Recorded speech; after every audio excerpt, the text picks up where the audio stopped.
ছাতু নিয়ে নিয়েছি আর ছাতু রুটি বানাবো। কাঁচা মরচা, পেঁয়াজ, আদা এগুলো সব মিক্স করে দেবো। আদা কুচি, এই দেখুন, এবারে পেঁয়াজ কুচি, স্বাদ মতন নুন 1 চামচ দিয়ে দেবো। মুঠো বাঁধা যাচ্ছে। এই দেখুন, এবার ভরে নেবো এবার ছাতুটা।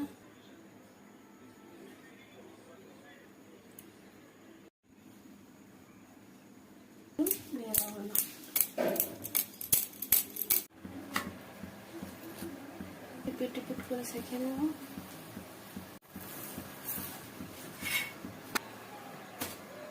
ছাতু রুটি সবগুলো করে নিয়েছি, আপনাদের কেটে